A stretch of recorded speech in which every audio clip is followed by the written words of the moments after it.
I need to cite you as a cautionary tale to help my country.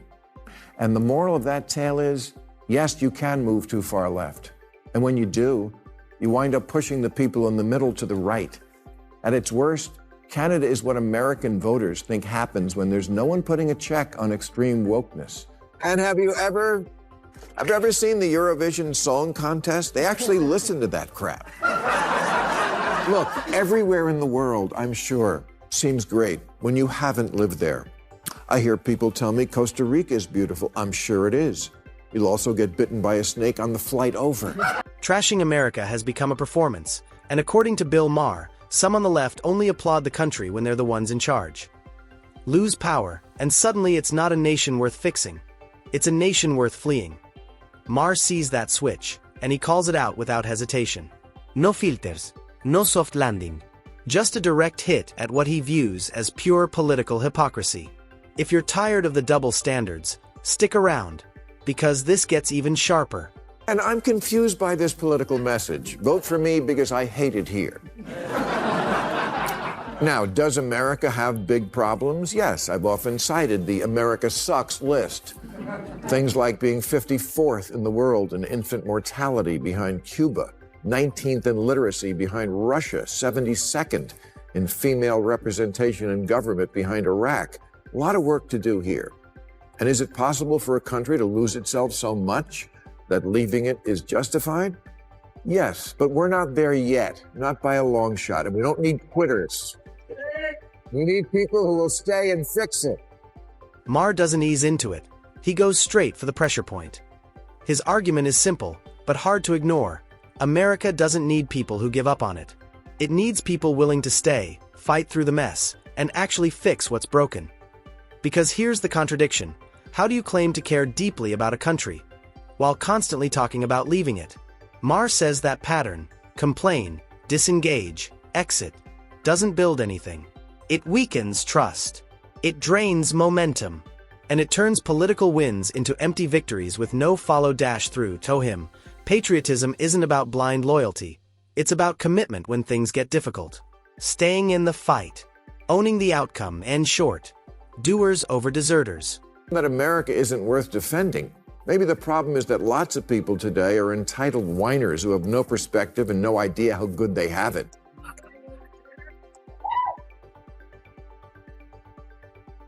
59% of self-identified liberals say there have been times when they considered leaving America for good, like after NBC canceled The West Wing. I don't get it. You want so badly for every immigrant to come to this country and experience the good life, but somehow it's so terrible you want to leave? Then comes the paradox, and this is where Maher really leans in. On one side, parts of the left promote America as a land of opportunity, encouraging people from all over the world to come. On the other, they talk about the same country like it's beyond repair. Maher's question cuts deep. If it's truly that broken, why sell it as a destination? To him, that contradiction isn't just confusing, it's damaging. It sends mixed signals, alienates voters, and makes the message feel hollow. Because you can't market hope to the world while broadcasting despair at home. And when people notice that gap, credibility starts to slip. If, for your exile, you do wind up in some comparatively luxurious place like Canada or Japan or the UK, not that they want you. At best, you'll be trading a bunch of stuff you hate about this country for a bunch of stuff you'll soon hate about your new home. It took me only 4 days in Amsterdam to learn that while I admire Amsterdam, I don't want to live there. The buildings are cramped and shaped like needles. The food is awful. The TV's in a different language. It's wet and cold. The people are polite but cold, and they do a bunch of weird shit. The explanation for, according to my friend, was just remember they're high. Maher takes it a step further and flips the entire perspective. He argues that if critics packed up and moved somewhere else, the complaints wouldn't disappear. They'd just relocate. Because the issue isn't always the country. It's the lens people use to see it. And here's the bigger picture he points to. For all its flaws, America still leads in innovation, influence, and individual freedom. That's not theory, it's reality reflected in demand. Every year, millions apply for visas, willing to wait months, sometimes years, for a shot at being there. That doesn't happen by accident, so before writing the country off, Maher's message is simple. Maybe it's worth asking why so many people are still trying to get in. Italy always makes the list of great expat destinations because of all those stories on CNN about how you can buy a house in a quaint Italian village for $1, except it's not a house in the way we think of one as a structure with plumbing and electricity and a roof. When these places were built, the Leaning Tower of Pisa was still straight.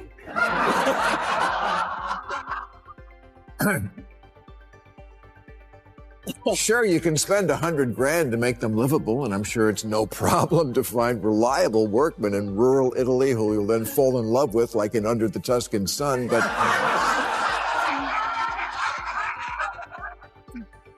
but now you're living in some dinky village in Italy with nothing to do but watch the old guys play that game with the wooden balls.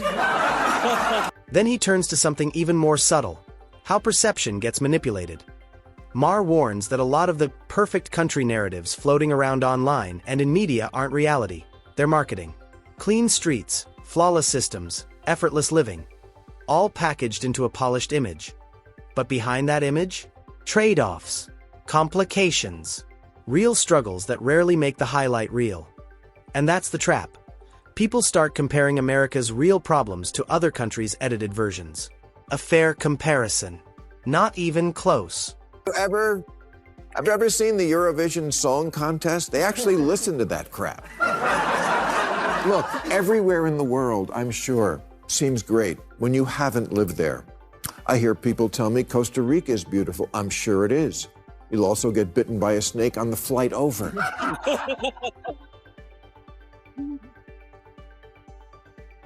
The travel site Lonely Planet describes Sri Lanka as endless beaches, timeless ruins, welcoming people.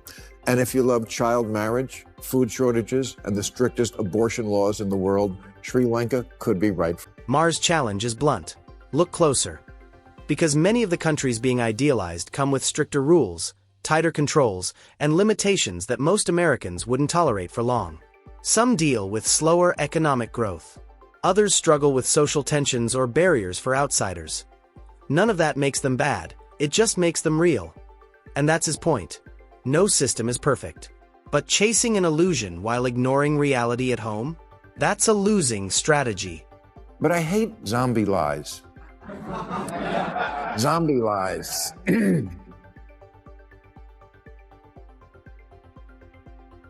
That's when things change, but what people say about them doesn't. Yes, for decades, places like Vancouver and Amsterdam and Stockholm seemed idyllic because everything was free and all the energy we needed was produced by riding a bike to your job at the windmill. Canada was where all the treasured goals of liberalism worked perfectly. It was like NPR come to life. But with poutine. Canada was the Statue of Liberty with a low-maintenance haircut and cross-country skis, a giant idealized blue state with single-payer health care, gun control, and abortion on polite demand.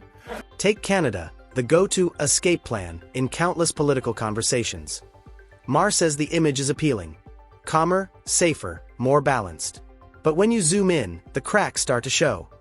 Like any country, Canada has its own pressures, rising costs, housing shortages, and political friction. It's not a utopia. It's a trade-off. And that's where expectations collide with reality. Because when people expect perfection, even a stable system can feel like a disappointment. Problem with thinking everything's better in Canada. It's not. Not anymore, anyway. Last year, Canada added 1.3 million people, which is a lot in 1 year, the equivalent of the U.S.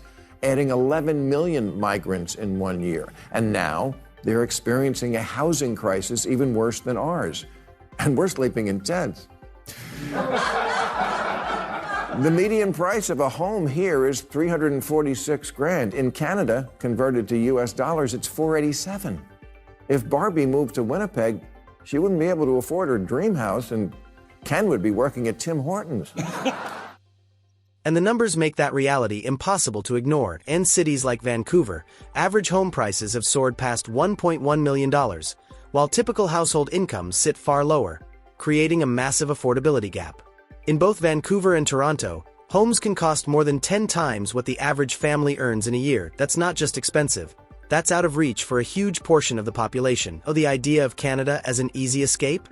For many, it ends the moment they try to buy a home. What is their vaunted healthcare system, which ranks dead last among high-income countries in access to primary healthcare and ability to see a doctor in a day or two?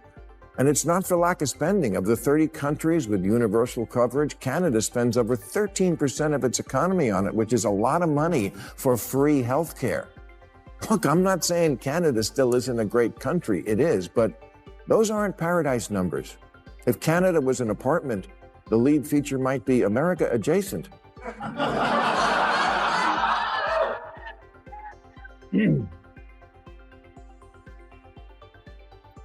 And if America was a rental car, Canada would be America or similar. Healthcare tells a similar story, one that rarely gets the full context. Canada's system is often praised, but access delays paint a different picture. In recent data, the median wait time for specialist treatment stretched to over 28 weeks. That's more than half a year. Some procedures take even longer. And these aren't minor delays. They affect diagnoses, treatments, and quality of life. Maher's takeaway is clear. Every system has strengths, but also serious trade-offs. Ignoring one side doesn't make the other stronger. Canada, I'm not saying any of this because I enjoy it. I don't, because I've always enjoyed you. But I need to cite you as a cautionary tale to help my country. And the moral of that tale is, yes, you can move too far left.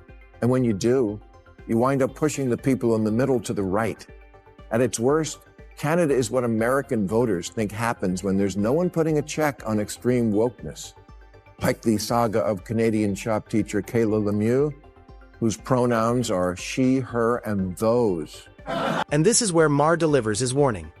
When politics drifts too far into rigid ideology, where questioning becomes taboo and criticism gets dismissed, it starts pushing people away. Not because their values changed, but because the movement around them did. That's why some voters are quietly stepping back, searching for balance instead of extremes. Maher's message isn't subtle. Movements that refuse to self-correct don't stay dominant, they decline. Romanticizing other countries. Ignoring real problems. Doubling down on contradictions. It all leads to the same place, lost trust. And once that's gone, it's not easy to win back. Oh, his final point hits hard. Face reality, fix what's broken, and drop the illusions. Because if you don't, the voters eventually will.